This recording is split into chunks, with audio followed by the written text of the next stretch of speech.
32 ये यार देखना, बाकी सारी अप्रोच क्या रहती है। क्या हाल है, हेलो, आई होप क्या सब लोग ठीक होंगे। यहाँ पे देखो, आज हम लोग कुछ प्रॉब्लम सॉल्व करने वाले हैं किसकी, जेडब्ल्यू एडवांस के जो पेपर में गॉस लॉ के ऊपर जो क्वेश्चंस आते हैं उनको सॉल्व करने की कोशिश करते हैं। देखो यहाँ पे गॉस की थ्योरम के हिसाब से हमारे पास क्या होता है, flux through any close surface equal to क्या होता है, क्यू बाई क्या होता है, एप्सिलॉन नॉट। चाहे कैसा भी सरफेस हो, अगर अंदर वाला चार्ज पता चल जाए उसको एप्सिलॉन नॉट की जगह यानी Q divided by epsilon not कर दो तो 5 नेट आ जाता है। ये हमारे पास क्या है, फ्लक्स है due to the total flux through any surface. ये गॉस के अकॉर्डिंग यही आंसर आता है। गॉस ने कहा था कि जितनी भी सरफेस किसी क्लोज बाउंड्री के अंदर आती है वो सबको इंडिविजुअल मत सॉल्व करो, सबका आंसर एक बार में मैं बता दे रहा हूँ। यानी रिजल्टेंट जो फ्लक्स आता है टोटल वो 3D बॉडी, लेकिन 3D होना चाहिए। 3D मतलब लाइक आप कह सकते हो कि आपके पास स्फीयर हो गया, क्यूब हो गया, सिलेंडर हो गया। ये रिंग नहीं होनी चाहिए, ये क्या होना चाहिए, कोई स्ट्रक्चर होना चाहिए। घर में जो बकेट होते हैं, पानी वाली बकेट को उल्टा कर दो और उसको ढक दो तो उसके अंदर जो चार्ज होगा इस तरीके का कोई स्ट्रक्चर होना चाहिए। ओके, तो चलते हैं प्रॉब्लम की तरफ। आपके पास जो प्रॉब्लम है जरा देखो इसको, क्या कह रहा है क्वेश्चन कह रहा है circular disc of radius R carry a surface charge density, यानी यहाँ पे चार्ज वेरी कर रहा है इस रिलेशन के हिसाब से। आगे क्वेश्चन कह रहा है where sigma naught is a constant and R is the distance from the centre of the disc, यानी उसके सेंटर से electric flux through a charge spherical surface through a large spherical surface that enclose the charge disk completely is phi naught. Electric flux through another spherical surface of radius r by 4 and concentric with the disk is phi. Then the ratio of the phi naught over phi is. देखो यहाँ question बड़ा लंबा चौड़ा लिखा हुआ है। Question कहना क्या चाह रहा है हम लोग समझ लेते हैं पहले, फिर आप लोग रोक के वीडियो रोक के पढ़ सकते हो क्वेश्चन को। लेकिन क्वेश्चन ये कहना चाह रहा है कि एक आपके पास क्या है, कोई आपके पास एक प्लेट है जो कि सर्कुलर शेप के, जिसमें चार्ज ही वेरी कर रहा है। चार्ज क्या कर रहा है, वेरी कर रहा है। अब मैंने क्या किया, इसी स्ट्रक्चर को, ये जो चार्ज यहाँ पे है जो कि अलग अलग हिसाब से वेरी कर रहा होगा उस रिलेशन के हिसाब से, इसको मैंने ऐसे ड्रॉ कर दिया। अब कह रहा है कि यहां से कोई एक गोला बनाओ जो कि बड़ी रेडियस का हो, और क्या कह रहा है, लार्ज स्फेरिकल होना चाहिए। कहाँ गया आपके पास, यहाँ पे देखो लार्ज स्फेरिकल सरफेस, यानी कोई बड़ी सरफेस जो इस चार्ज को पूरा अंदर ले ले, और इससे फ्लक्स बताना है। तो आंसर क्या हो जाएगा, क्यू बाई एप्सिलॉन नॉट हो जाएगा। लेकिन इसी में इस फ्लक्स की वैल्यू उसने क्या बोली है, फाई नॉट बोली है। इसी क्वेश्चन के अंदर उसने क्या बोला है कि वही प्लेट, यानी यही प्लेट को अगर कैसे कर दिया जाए बिल्कुल सेम टू सेम, तो इसका यहां से यहां तक की लेंथ क्या होगी आपके पास, यहां से यहां तक की लेंथ जो होगी ना वो ये होगी आर, और बीच में कहीं यहां पे लेंथ क्या आएगी आपके पास, आर बाई 4 आएगा। तो कह रहे एक यहां से भी एक गोला बनाओ, यानी ये आपके पास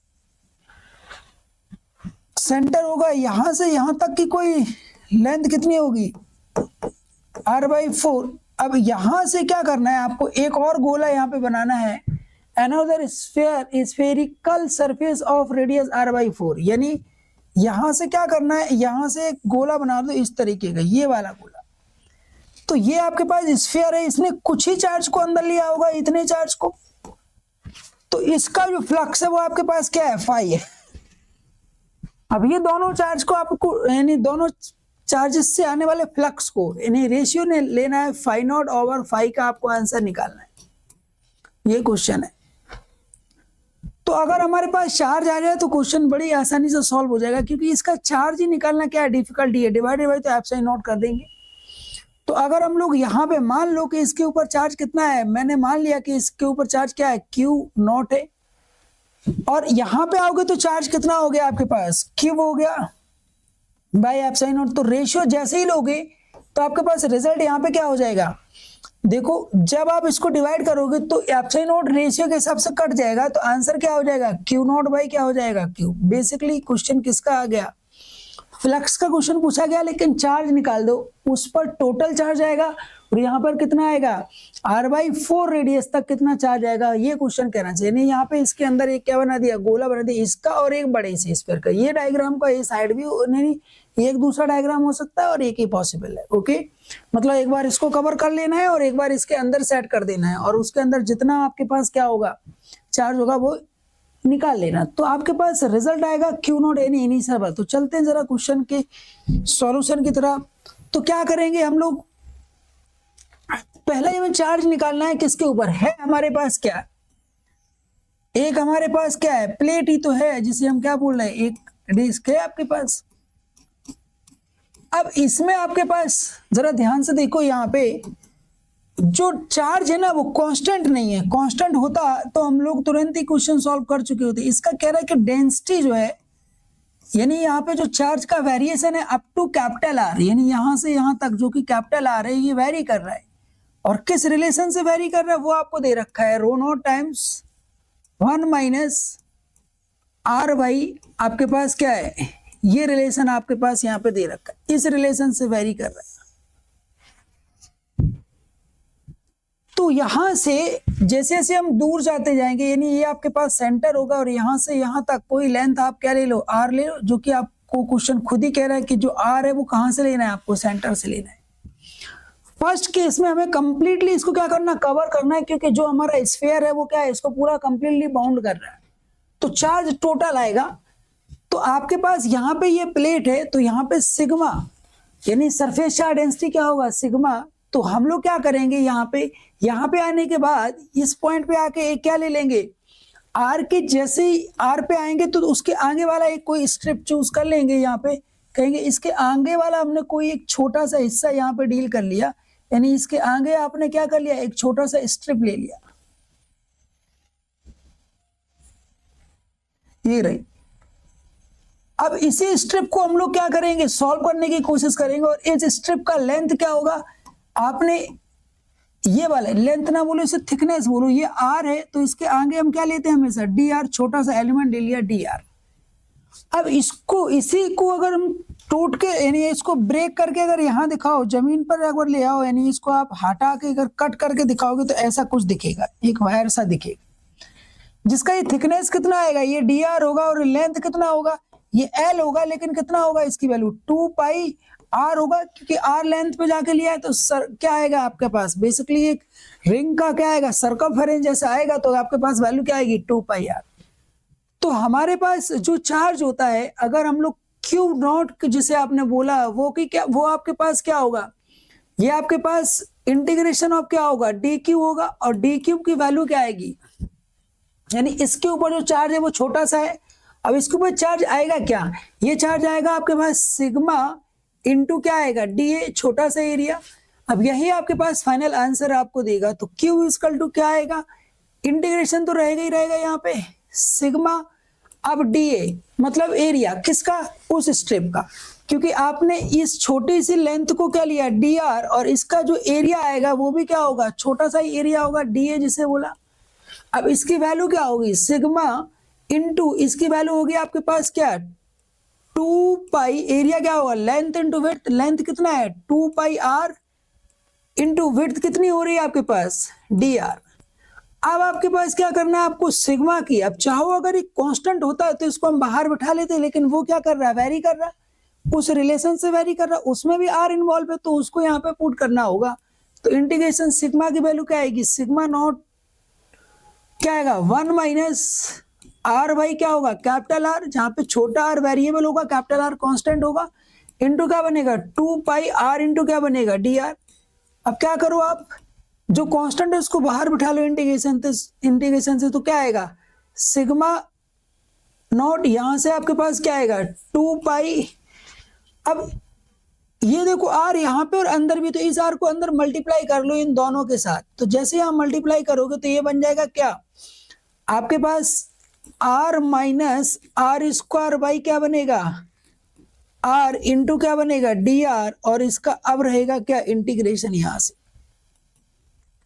एक स्टेप और आगे चलते हैं, तो देखो यहाँ पे क्या बन रहा है आपके पास,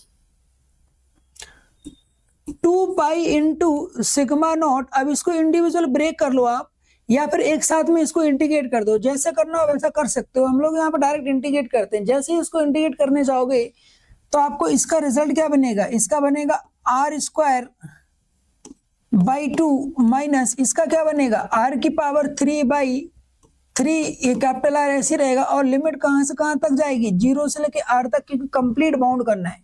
तो लिमिट हमारी कहां से कहां तक लग गई, 0 से लेके आर तक। आप सारे स्टेप में लगा सकते हो, लेकिन हम लोग यहीं से आगे कंटिन्यू करेंगे। ओके, तो आपके पास जो चार्ज आ रहा है, जिसे आपने क्या बोल दिया, टोटल चार्ज क्यू नॉट, तो आपके पास जो क्यू नॉट की वैल्यू आएगी वो आएगी 2 पाई इंटू सिग्मा नॉट। अब देखो यहाँ पे जब एक लिमिट 0 हो तो देखो माइनस वाला तो ये तो 0 ही हो जाएगा, लेकिन ये जाएगा तो यहाँ पे क्या हो जाएगा, आर स्क्वायर बाई क्या हो जाएगा 2 माइनस यहाँ पे होगा आर का क्यूब डिवाइडेड बाई क्या होगा 3r, और ये माइनस लिमिट लोअर वाला 0 जाएगा तो सब कुछ 0 हो जाएगा। यहां से ध्यान से देखो ये वैल्यू क्या बन रही है, 2 पाई सिग्मा नॉट, ये बन रहा है आपके पास क्या आर स्क्वायर बाई 2 माइनस क्या बन रहा, ये भी बन रहा आर स्क्वायर बाई क्या बन रहा 3। अब इसको सॉल्व करो, तो जैसे आप सॉल्व करोगे तो ये यहाँ तो आपके पास 2 पाई सिग्मा नॉट, ये नीचे आ जाएगा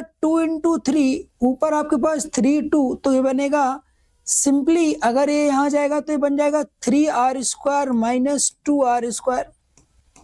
तो बेसिकली ऊपर से वैल्यू कितनी आएगी, यानी आपके पास जो रिजल्ट आने वाला है वो कितना आने वाला है, क्यू नॉट की जो वैल्यू आने वाली है वो आपके पास पाई सिग्मा। अब देखो ये वाला 2 इसके साथ कैंसिल आउट हो गया, तो ऊपर से वैल्यू कितनी बची, यहाँ से आर आई जो कि आर स्क्वायर है, यहाँ से कितना बचा 3। ये आपके पास रिजल्ट आया फर्स्ट का, यानी pi sigma naught are square by क्या आया 3। ये आपके पास फर्स्ट आया जब हम उसे कंप्लीटली बाउंड कर देंगे। इसी क्वेश्चन में अगर आपने उसको क्या किया है, एक और इसी के अंदर क्वेश्चन है, ये आपके पास क्यू नॉट आ गया। दूसरे केस में कि अगर वो आपके पास कंप्लीट बाउंड ना होता तब क्या होता, कंप्लीट बाउंड ना होता तो लिमिट चेंज होता, बाकी सारी अप्रोच क्या रहती, सेम रहती। तो सारी अप्रोच सेम रहती तो हम लोग फिर से क्या कहते कि जब आपके पास जो आपके पास स्फीयर है जिसने उसको कवर किया वो r/4 तक गया, तो 0 से लेके कहां तक जाएगा r/4 तक, यानी ये स्टेप आगे अगले वाले कॉन्सेप्ट में क्या होगा, यहां से यहां तक ये स्टेप एज इट इज आएगा, तो उसे हम लोग क्यू बोल देंगे। यानी आपने क्या किया होगा, क्यूब इक्वल टू क्या लगाया होगा, सिग्मा इंटू डी का इंटीग्रेशन कर दिया होगा, फिर से वैल्यू पुट करोगे तो आपके पास यहां तक स्टेप सेम आएगा, 2 पाई सिग्मा नॉट इंटू क्या आएगा आपके पास, इंटीग्रेट हुआ कि क्या आ रहा आर स्क्वायर बाई क्या आ रहा 2 माइनस क्या होगा आर की पावर 3 बाई क्या आ रहा है आपके पास 3 ऑफ आर।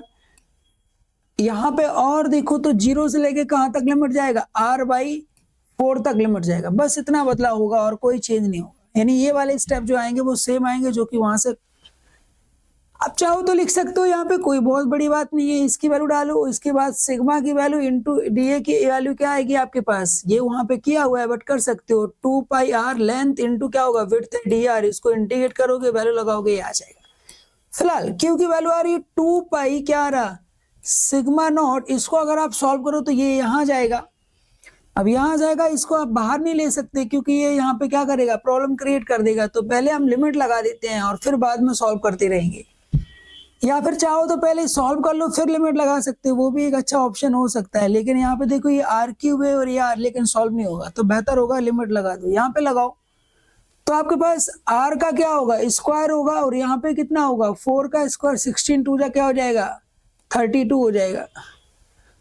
ये आपके पास होगा 4 का स्क्वायर 16 और 2 नीचे 32 हो जाएगा, करेक्ट। यहाँ पे ले आओ तो आर का क्यूब होगा डिवाइडेड बाई एक आर नीचे पहले से बैठा है। अब यहाँ पे क्यूब होगा तो कितना होगा 4 4 और 4, और ये हो जाएगा आपके पास कितना 64 इंटू 3 हो जाएगा। ये आपके पास यहाँ पे रिजल्ट बनेगा, -0 होगा, उसको करने की जरूरत नहीं है। तो यहाँ पे देखो एक आर आपके पास यहाँ से क्या कैंसिल आउट होगा, तो क्यू की वैल्यू कितनी आ रही है 2 पाई सिग्मा नॉट। अब क्या बचा आपके पास, यहाँ पे बचा आर स्क्वायर बाई क्या बचा 32, माइनस यहाँ पे भी आपके पास क्या बचा, आर स्क्वायर डिवाइडेड बाई क्या बचा, इसको मैं थोड़ी देर के लिए क्या लिख लेता हूँ, 32 इंटू 2 इंटू 3 लिख लेता हूँ, ये बेहतर होगा थोड़ा। अब आप क्या करो, यहाँ पे आर स्क्वायर बाई 32 कॉमन है, इसको बाहर ले लो, तो क्यू इक्वल टू क्या हो जाएगा, pi sigma naught are square by क्या बचा, यहाँ पे 2 भी है, कोई बात नहीं, 32 कॉमन आ गया। अब क्या बचा, 1 माइनस 1 अपॉन क्या बचा यहाँ पे, 3 2 या 6 बचा। इसको सॉल्व करो तो हमारे पास जो रिजल्ट बच रहा है वो क्या बच रहा है, देखो यहाँ पे वैल्यू जो आ रही है 2 pi sigma naught are square by 32, और यहाँ पे अगर देखो वैल्यू कितनी आ रही है आपके पास, 5 बाई क्या हो जाएगा 6। तो यहाँ पे अगर आप सॉल्व करने जाओ वैल्यू को, तो आपके पास क्यू की जो वैल्यू आ रही है वो आ रही है आपके पास, यहां से इसको कट कर दो तो 3 हो जाएगा ये, तो 32 इंटू 3 और ऊपर आ रहा 5। ओके, यहां से ये वाला मैंने यहां से कट किया, तो 32 इंटू 3 ऊपर 5 और आगे नंबर मल्टीप्लाई कितना, पाई सिग्मा नॉट इंटू क्या आ रहा, आर स्क्वायर। अब आपको चाहिए क्या था, इनका रेशियो चाहिए था, यहां से जो फ्लक्स बनेगा और यहां से जो बनेगा वो डिवाइडेड बाई हो जाएगा, तो आप फ्लक्स की वैल्यू निकालो, तो फाई इक्वल टू क्या हो जाएगा आपके पास, क्यू बाई क्या हो जाएगा, एप्सिलॉन नॉट, तो ये वाली वैल्यू आएगी। यहां से जो फ्लक्स आएगा उसकी वैल्यू आपने 5 बोली, तो ये क्या हो जाएगा, क्यू बाई एप्सिलॉन नॉट। लेकिन जैसे ही इन दोनों को क्या करोगे आप, इन दोनों सिचुएशन में डिवाइड करोगे, तो आपके पास फाई नॉट बाई फाई की जो वैल्यू आएगी वो क्या आएगी, क्यू बाई क्या आएगा, क्यू नॉट बाई क्यूब आएगा। अब क्यूब नॉट की जो वैल्यू है उसको एज इट डायरेक्ट यहाँ पे ले लेते हैं, तो यहाँ पे जो वैल्यू आने वाली है आपके पास, वो जो वैल्यू है, अब चाहो तो कुछ चीजें कट कर सकते हो डायरेक्टली यहाँ पे, तो देखो यहाँ पे एप्सिलॉन नॉट दोनों में डिवाइड है, इसमें भी डिवाइड इसमें भी डिवाइड, तो नहीं आएगा। अब ऊपर वाला नंबर देखो, pi sigma naught are square, pi सिग इसमें भी ऊपर, यानी इसमें भी न्यूमरेटर इसमें भी, इसमें कट जाएगा, ये वाला ऐसा एक जैसा लिखा हो कट जाएगा, डिवाइड होके कट जाएगा। अब इसके रिवर्स में देखो, यहाँ क्यू नॉट के उल्टे में, क्यू नॉट के उल्टे में क्या लिखा हुआ है, 3 लिखा हुआ है, और यहाँ पे क्यू के रिवर्स में क्या लिखा हुआ है, क्यू के सामने जो है वो 5 है, और क्यू के रिवर्स में क्या है आपके पास, 3 इंटू क्या है 32, ये आ रहा है। तो ध्यान से देखो, क्यू नॉट के रिवर्स में केवल 3 जाएगा और क्यू के सामने 5 होगा रिवर्स में, यानी ऊपर की साइड के 32, तो देखो यहाँ ये कट जाएगा, तो 32 बाई क्या आया 5। अब इसको चाहो तो आप डिवाइड कर सकते हो, तो कितना हो जाएगा 6 पॉइंट क्या हो जाएगा 4, तो इसका जो रेशियो आ रहा है वो कितना आ रहा है 6.4 का आ रहा। तो हमारे पास जो क्वेश्चन था वो, उस क्वेश्चन में केवल और केवल किसको सॉल्व करना था, चार्ज को सॉल्व करना था ठीक से, जिसका आंसर हमारे पास क्या आया 6.4 आया। क्या था क्वेश्चन, एक बार मैं समराइज कर देता हूं और फिर आगे चलते हैं। क्वेश्चन इतना था कि एक आपके पास प्लेट थी, यानी डिस्क था, उसके पास चार्ज ही वेरी कर रहा था, तो कह रहा था पूरा कोई बड़ा स्फीयर कवर कर लिया उसने, अंदर ले लिया, तो बताओ तो क्या होगा, क्यू अंदर डिवाइडेड बाई एप्सिलॉन नॉट होगा। और कह रहा है एक छोटा स्फीयर जो व्हाइट कलर का दिखाया गया है, ये एक छोटा स्फीयर जो कि r/4 का होगा, इसने यहाँ पे ले लिया, तो आपके पास यहाँ पे कुछ चार्ज नहीं आएगा। तो बस आपको सारा काम चार्ज के साथ ही करना था, यानी फाइंड आउट करना है चार्ज। यहाँ पे क्यू नॉट बोल दिया, यहाँ पे आपने क्यू वाले क्वेश्चन में दिया होता 5 नॉट बाई 5 फाइंड आउट करना था, तो अपने अल्टीमेटली हमें चार्ज निकालना है। चार्ज के लिए हमें कहाँ जाना पड़ा, सिग्मा इंटू किस पर, एरिया पर, और सिग्मा इंटू एरिया के लिए हमने क्या किया, पहले इसका एरिया लिया, तो इसका जो एरिया हम लोग लेते किसी स्ट्रिप का डिस्क के अंदर, वो 2 पाई आर इंटू डी आर, यानी 2 पाई आर इंटू डी आर उठा के सिग्मा की वैल्यू लगाई, लिमिट बस चेंज की, पहले में 0 से r, दूसरे में क्या लगाया 0 से r/4, और क्वेश्चन कंप्लीट हो गया। चलते हैं अगले क्वेश्चन की तरफ। तो देखो जरा अगला क्वेश्चन क्या कह रहा है आपसे, क्वेश्चन कह रहा है, क्वेश्चन को ध्यान से देखो, फिर से एक लंबा चौड़ा क्वेश्चन लिखा हुआ है, और क्वेश्चन ये कहना चाह रहा है कि एक आपके पास क्या है, करंट कैरिंग कंडक्टर है, और जो कि आपके पास y एक्सिस के पैरेलल रखा हुआ है, और एक यहाँ पे क्या रखा हुआ है, बेसिकली ये आपके पास कंडक्टर, नीचे एक प्लेट लगी हुई है, ये है क्वेश्चन। तो जो आपका कंडक्टर है और उस प्लेट से पास होने वाले फ्लक्स को बताना है, और उस फ्लक्स की वैल्यू क्या दे रखी है आपके पास, lambda L by n into epsilon naught. तो आपको इस एन की वैल्यू फाइंड आउट करना है कि इस एन की वैल्यू क्या होगी, यानी ये वाली जो प्लेट नीचे रखी हुई है उससे जो फ्लक्स पास होगा उसका आंसर आपको बताना। इसके जैसा कुछ कुछ क्वेश्चन एक एनसीईआरटी में है, अगर किसी को याद हो तो वहां पे आपके पास क्वेश्चन में ये कहते हैं कि एक चार्ज रखा है, नीचे एक प्लेट है, लेकिन कमाल की बात क्या होती है, वहां पे सिमेट्री बन जाती है। तो हम कहते हैं वो क्यूब का फॉर्मेट ले लेता है, और क्यूब का फॉर्मेट लेता है तो एक सरफेस से क्या हो जाता है, टोटल फ्लक्स क्या होता है, क्यू बाई एप्सिलॉन नॉट, एक से क्या होगा क्यू बाई 6 एप्सिलॉन नॉट। उसका क्वेश्चन का आंसर क्या आता है, क्यू बाई 6 एप्सिलॉन नॉट। लेकिन यहाँ पे क्वेश्चन थोड़ा सा बदल दिया गया, कुछ कुछ डायग्राम वैसा ही है, लेकिन यहाँ पे आपके पास जो प्लेट है इसकी डायमेंशन भी बदली गई है। यहाँ क्यूब नहीं बनेगा, क्यूबॉइड, और ये पूरा अंदर भी नहीं आएगा क्योंकि ये इनफाइनाइट लॉन्ग वायर है। तो यहाँ पे इसको उसमें क्या पॉइंट चार्ज रखते हैं हम लोग यहाँ पे। ये क्वेश्चन आपको एनसीईआरटी के किसी एग्जाम्पल में आई थिंक, या एक्सरसाइज या एग्जाम्पल में थोड़ा देख लेना, कहीं है यहाँ पे उस तरीके का क्वेश्चन। देखो यहाँ हम लोग उसे कहा गया कि ये जो चार्ज है ना, यहाँ पे जो इनफाइनाइट लॉन्ग चार्ज दिया हुआ है, ये चार्ज क्या है आपके पास, यहाँ से यहाँ तक डिस्ट्रीब्यूटेड है, और इसमें से फ्लक्स पास होगा। आपको ये बताना है कि इसमें से जो फ्लक्स होगा उसमें एन। ओके, तो क्वेश्चन पढ़ लेते हैं। An infinite long uniform line charge distributed charge per unit length lambda lie parallel to the Y axis in the Y Z plane. यानी जो बोर्ड का प्लेन लिया गया है, यानी जनरली हम इसे एक्स और वाई लेते हैं, लेकिन इन्होंने इसको ठीक करने के लिए, समझाने के लिए वाई जेड ले लिया। ओके, कोई दिक्कत नहीं। जहां पे ये वाली डिस्टेंस जेड इक्वल टू कितना दे रखा है, √3/2 ऑफ ए, इसकी वैल्यू बेसिकली डी मान लेना, उसकी वैल्यू दे रखी है। The magnitude of the flux of electric field through the rectangular surface ABCD, यानी ABCD, यानी ये वाली प्लेट है। Okay, line the XY plane. अब यहाँ पे x कहाँ होगा, बाहर की तरफ होगा, इस तरीके से रखा हुआ प्लेट, यानी आपकी साइड है ना, बाहर की साइड। आगे क्वेश्चन कह रहा with its centre at the origin, यानी ओरिजिन पे सेंटर है, एंड इज, यानी उससे फ्लक्स कितना, lambda L by N epsilon naught, then the value of N is. चलो जरा चलते हैं क्वेश्चन के सॉल्यूशन की तरफ। तो क्वेश्चन ने तो अपना जो वैल्यू या जो भी कुछ उसने देना था दे दिया, हम लोग सॉल्यूशन की तरफ चलते हैं। तो देखो यहाँ पे आपके पास ये वाई जेड, ये सब भूल जाओ, आप यहाँ समझो कि ये आपके पास क्या है, चार्ज है बेसिकली, और यहाँ पे कहीं पे क्या रखा है, एक प्लेट रखा है। क्या रखा है, प्लेट। अब वो जो भी प्लेट है आपके पास, यहाँ पे इस तरीके से एक प्लेट है। अब इसके हर पॉइंट का यहाँ से यहाँ तक गैप क्या रहेगा, सेम रहेगा, जो कि दिखाना थोड़ा मुश्किल है, लेकिन आपको ये चीज माननी होगी कि सेम रहेगा। ऐसा क्यों सेम रहेगा, बड़ा सिंपल सी बात है। जो प्लेट होगी वो कुछ कुछ ऐसे होगी, और यहाँ पे कोई भी पॉइंट यहाँ से यहाँ तक, यानी ये से कहीं से भी, यहाँ से कहीं से भी आप लेंथ लोगे, ये सारी लेंथ क्या आएंगी, सेम, क्योंकि प्लेट ऐसे रखी गई। ओके, तो इसके यानी इसके जस्ट ऊपर वाला पॉइंट, ये वाली लेंथ सेम आएगी यहाँ से यहाँ, यानी यहाँ पे हम लोग जो सेंट्रल लाइन ले रहे हैं वो ये वाली लाइन ले रहे हैं। अब यहाँ से यहाँ तक की लेंथ आपको दे रखी है, ये लेंथ कितना दे रखी है, ये लेंथ आपको डी दे रखी है। क्या दे रखी है, डी, यानी यहाँ से यहाँ तक की लेंथ आपको डी गिवन है।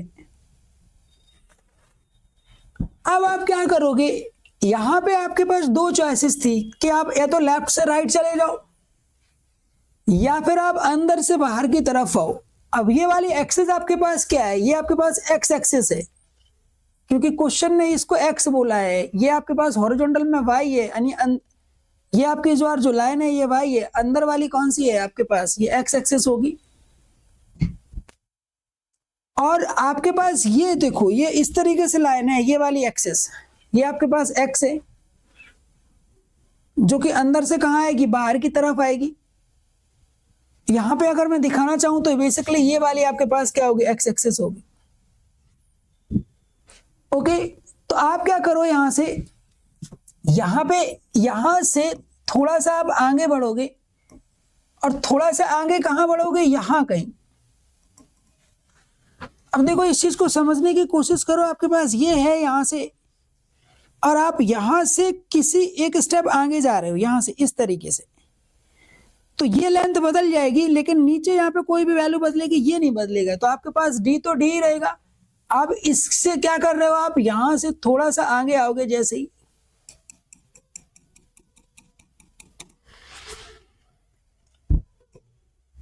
ये वाला लेंथ आपको ए दे रखा है,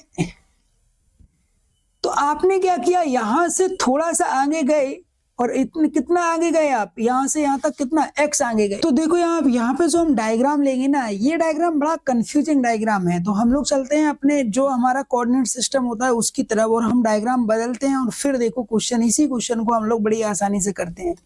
तो देखो यहाँ पे अब आपसे क्वेश्चन कह रहा है कि आपके पास जो प्लेट है ना वो कैसे रखी हुई है। ये आपकी प्लेट मान लो आप। अब प्लेट का एक आपके पास यहां से यहां तक की लेंथ क्या है, ए, और ये आपके पास क्या होगा, सेंट्रल पॉइंट होगा। ये लेंथ आपको दे रखी है कितना, एल दे रखी है, और आपके पास वायर जो है ना वो इस तरीके से है आगे, यहां पे ऐसे, जरा देखना। अब ये लेंथ आपके पास क्या है, ये डी है। हम लोग क्या करेंगे, ये आपके पास इन्फिनाइट यहां से यहां तक गया हुआ है, तो इस तरीके से आपके पास स्ट्रक्चर आएगा। अब यहाँ पे देखो ये वाली लेंथ आपके पास डी है, आप यहां से क्या करो, इससे थोड़ा सा आगे जाओ, और यहाँ पे एक स्ट्रिप कंसीडर कर लो, ये वाला, जो कि आपने कितना, x के आगे कौन सा dx एलिमेंट ले लिया, कौन सा dx, ये वाला dx, ये एलिमेंट कौन सा हो गया, dx एलिमेंट हो गया। अब ध्यान से देखना, ये आपके पास यहाँ पे वायर कैसे है, आपके पास ये वाला वायर ऊपर को गया ऐसे, ये y एक्सिस के पैरेलल हो गया, क्योंकि हमारा कोऑर्डिनेट सिस्टम देखो यही होता है, y x और बाहर क्या होगा z। तो हमारे पास क्वेश्चन में हमने कोई बदलाव नहीं किया, बस डायग्राम का बस उठा के घुमा दिया। ये वर्टिकल एक्सिस देखो ऊपर, ये आपके पास पैरेलल टू y एक्सिस वायर हो गया, ये आपके पास यहां से यहां तक d हो गया, ये आपके पास ये जो वर्टिकल लेंथ आएगी ये d है। अब देखना क्वेश्चन में क्या कह रहा है, हमें ये वाला x एलिमेंट्स के आगे dx ले लिया, तो यहां से एक लेंथ ये है, एक ये बनेगा, ये इस तरीके का, देखो इस तरीके का ट्रायंगल आपके सामने बनेगा। तो ये लेंथ d है जो आपके पास यहाँ पे ये है, ये d रहेगा, ये x है और ये r है, ये आपका वेरिएबल r होगा। तो हम लोग निकालने वाले हैं फ्लक्स। तो फाई इक्वल टू क्या होगा आपके पास, ये होगा आपके पास E इंटू डी ए, या फिर ए कह सकते हो यहाँ पे, इंटू क्या हो जाएगा, कॉस थीटा। अब थीटा क्या होगा यहाँ पे, इसी डायग्राम को हम लोग अगर दूसरे अंदाज में देखें, तो जो डायग्राम हमें दिया था उसके हिसाब से आपके पास यहाँ पे क्या होगा, ये आपके पास वायर है, यहाँ पे आपके पास क्या है, प्लेट है, ये लेंथ आपके पास क्या है, डी है, और इसके आगे आपने कोई एक एलिमेंट लिया है यहाँ कहीं, जिसका ये वाला लेंथ आपके पास x होगा, और यहां से यहां तक बनाओगे ये लेंथ आपके पास r होगा। लेकिन वो डायग्राम और इस डायग्राम में देखो फर्क दिखेगा, लेकिन है दोनों एक ही चीज, ये d है, ये x है, और ये आपके पास यहाँ पे क्या है, dx है। ओके, तो आपको यहाँ पे फील्ड, यानी इस वायर की वजह से यहाँ पे फील्ड निकालना, तो ये वाला r इन्वॉल्व होगा। तो फील्ड होता है किसी वायर की वजह से, या इन्फिनाइट लॉन्ग वायर की वजह से, λ/2 पाई एप्सिलॉन नॉट इंटू क्या होगा, r इंटू डी है, इसका एरिया क्या होगा, लेंथ इंटू क्या, थिकनेस, यानी एल इंटू क्या होगा, dx, और cos थीटा, थीटा क्या होगा आपके पास। अब देखो यहाँ ये आपके पास क्या है, यहाँ पे ये आपके पास d है, जो कि आपको d की वैल्यू गिवन है आपके पास, यहाँ पे ये वैल्यू d है, ये वैल्यू आपके पास r है, ये मेरे थंब से यहाँ तक ये r है, ये वाला यहाँ पे ट्रायंगल, तो ये वाला एंगल आपका क्या इन्वॉल्व होगा, थीटा इन्वॉल्व होगा। ऐसा क्यों, क्योंकि देखो यहां से आपके पास इलेक्ट्रिक फील्ड अगर ऐसे जाती है तो आपका एरिया वेक्टर ऐसे जाएगा यहां से, क्योंकि थिकनेस होगी, तो ये वाला एंगल इन्वॉल्व होगा, तो यहाँ पे भी आएगा, तो ये वाला एंगल बेसिकली यहाँ पे एक एंगल बनेगा, जैसे मैं ये वाला एंगल कह सकता हूँ, ये वाला एंगल आपके पास क्या होगा, थीटा होगा। और ये पक्का यहाँ से, क्योंकि ये वाला डी जो है, ये डी है, तो ये वाला एंगल 90, यानी एक्स के साथ 90 एंगल बनाएगा, तो यहाँ राइट एंगल ट्रायंगल बन रहा है। तो कॉस थीटा, ये वाला जो थीटा वही इस स्ट्रिप और हमारी इलेक्ट्रिक फील्ड के बीच में एंगल आएगा। तो आपके पास यहाँ पर जो रिजल्ट आएगा वो कॉस थीटा का क्या आएगा, बेस, ये वाला एंगल थीटा है, तो बेस बाई क्या आएगा आपके पास, हाइपोटेनियस ये वाली लेंथ यानी r है, और बेस आपके पास d होगा। तो बेसिकली ये आपके पास हाइपोटेनियस हो गया, ये आपके पास 90 डिग्री का एंगल बनेगा, यहाँ पे ये 90 होगा, ये थीटा होगा। तो आप कॉस थीटा लिखो तो आपके पास बेस बाई हाइपोटेनियस यानी क्या आएगा, ये वैल्यू आएगी d बाई आपके पास क्या आएगा, r आएगा। इसी को सॉल्व कर लो, आपका क्वेश्चन क्या हो जाएगा, सॉल्व हो जाएगा। लिमिट कहां से कहां तक चलेगी, ये हमारा ओरिजिन है, तो ये यहाँ से a है, तो इसका मतलब -a/2 से a/2 तक जाएगा प्लस, या फिर 0 से यहाँ से a/2 ले लो, फिर डबल कर देना, वो डिपेंड करता है। और ये यहाँ पे क्या रहेगा, यहाँ पे इंटीग्रेशन लगा लो, यही आपका फाइनल आंसर। इसी से जो आंसर आएगा वो हमारे साथ जो रिजल्ट होगा उसके साथ ही मैच करेगा। तो यहाँ पे इंटीग्रेशन रहेगा, जो चीजें कॉमन है उसको या कांस्टेंट है उसको बाहर निकालो। तो देखो लैम्डा कांस्टेंट है, 2 πε0 कांस्टेंट है, एल भी कांस्टेंट है और डी भी कांस्टेंट है। यहाँ पे वेरी क्या कर रहा है आपके पास, यहाँ पे वेरी कर रहा है आर। तो देखो यहाँ आर की जो वैल्यू है आपके पास, यहाँ पे आर स्क्वायर हो चुकी है, तो यहाँ पे आपके पास रिजल्ट बन गया dx डिवाइडेड बाई क्या बन गया, आर स्क्वायर। इसको हमें किसी तरह मैनिपुलेट करना होगा, तो लैम्डा एल डी बाई क्या होगा, 2 πε0 इंटू इसको क्या करेंगे, यहाँ पे आर स्क्वायर है, आर स्क्वायर को हम लोग यहाँ पे रिप्लेस करेंगे। तो देखो यहाँ पे पाइथागोरस लगेगा, क्योंकि ये एंगल 90 है, ये लेंथ क्या हो चुकी है आपके पास, x हो चुकी है।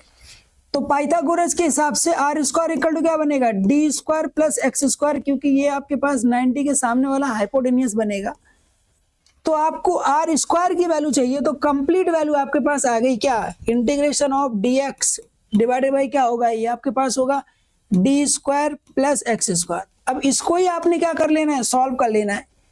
अब जैसे ही इसको सॉल्व करेंगे तो हमारा रिजल्ट देखो यहाँ पे डिस्प्ले होने लग जाएगा। तो फाई की वैल्यू क्या होगी, लैम्डा एल डी बाई क्या आया, 2 πε0, और इसको अगर आप सॉल्व करो तो ये लिखा हुआ है, ये लिखा हुआ है 10 का इनवर्स लिखा हुआ है, 10 इनवर्स ऑफ एक्स बाई क्या लिखा हुआ है, डी। अब यहाँ पे आपके पास जो वैल्यू होगी वो क्या हो जाएगी, डी की वैल्यू यहाँ पे डिवाइड हो जाएगी, तो यहाँ पे जो दूसरा टर्म होता है वो डिवाइड हो जाएगा, तो डी आपके पास डिवाइड हो जाएगा। अब लिमिट कहां से कहां तक जाएगी, ये लिमिट पूरा एक बार में आंसर कर दो, या फिर आपकी चॉइस है, आप 0 से a/2, यहाँ 0 मान के a/2 करोगे तो उसको डबल करना पड़ेगा। तो मैं क्या कर रहा हूं, इसी क्वेश्चन को मैं डबल कर दे रहा हूं, और मैं 0 से a/2 ही सॉल्व कर रहा हूँ। डबल इसलिए क्योंकि मैं आधा हिस्सा ले रहा हूँ, आधा उधर होगा, तो सिमेट्री के हिसाब से वो एक जैसी प्लेट है, तो आंसर क्या होगा, 0 से a/2 और डबल कर दे रहा हूँ। तो वो 2 और इस 2 के साथ कैंसिल आउट हो जाएगा, तो ये वाला 2 और वो वाला 2 कैंसिल हो गया, डी से डी कैंसिल होगा, और ऊपर बचा lambda L by pi into क्या बचा, एप्साइनोट। अब इधर क्या आएगा आपके पास, देखो 10 इनवर्स, आपके पास यहाँ पे वैल्यू क्या आ रही है, ये यहाँ पे आएगा, तो आपके पास यहाँ पे वैल्यू आएगी a by 2 by D minus 10 inverse 0 की वैल्यू क्या हो जाएगी, 0 हो जाएगी। ये आपके पास रिजल्ट आ रहा फ्लक्स का। अब हमारे पास वैल्यू दे रखी है लैम्डा एल बाई पाई एप्साइनोट, यहाँ पे वैल्यू दे रखी है किसकी, आपके पास डी की, in the term of 10 inverse a/2 ऐसे ही रखो। डी की वैल्यू दे रखी है √3/2 ऑफ a दे रखा है, तो देखो ये कटेगा, ये तो 0 ही हो जाएगा, तो यहां से 2 भी कटेगा, ये √3 ऊपर जाएगा, तो ये बचा लैम्डा एल बाई क्या बचा, पाई एप्साइनोट। ये अगर ऊपर जाएगा तो वैल्यू बची 10 इनवर्स, ये यहां पे बच रहा है आपके पास कितना, 1 बाई क्या बच रहा है, √3, और 1 बाई √3, 10 में 1 बाई √3 कितने पर होता है, ये वैल्यू आएगी 30 डिग्री। तो अगर आप इसको सॉल्व करो तो बेसिकली ये क्या बन गया आपके पास, लैम्डा एल बाई पाई एप्साइनोट। अब ये बना है 30 डिग्री, 30 डिग्री का मतलब हुआ कितना, पाई बाई क्या बचा, 6, पाई से पाई कैंसिल हो जाएगा, लैम्डा एल बाई 6 इंटू एप्साइनोट बचा है, ये आपके पास फ्लक्स आया। अब इस फ्लक्स की वैल्यू आपके पास यहाँ पे स्टार्टिंग में दे रखी थी किसी फॉर्मेट में, तो देखो यहाँ पे जो आपके पास फ्लक्स था वो उसकी वैल्यू आपके पास कितनी दे रखी थी, देखो यहाँ हमारे पास जो फ्लक्स की वैल्यू थी वो थी लैम्डा एल एन एप्साइनोट। इसका मतलब आपके पास जो रिजल्ट आ रहा वो ये वैल्यू किसके इक्वल है, यही वैल्यू किसके इक्वल है, लैम्डा एल एन एप्साइनोट। तो देखो ये सब कट जाएगा, तो एन की वैल्यू कंपेयर भी कर सकते हो, कितना आ रहा है, 6 आ गया, तो हमारे पास आंसर कितना आ रहा है, 6। तो यहाँ पे एन की वैल्यू क्या आई, 6 आई। तो आज के लिए इतना ही, थैंक यू।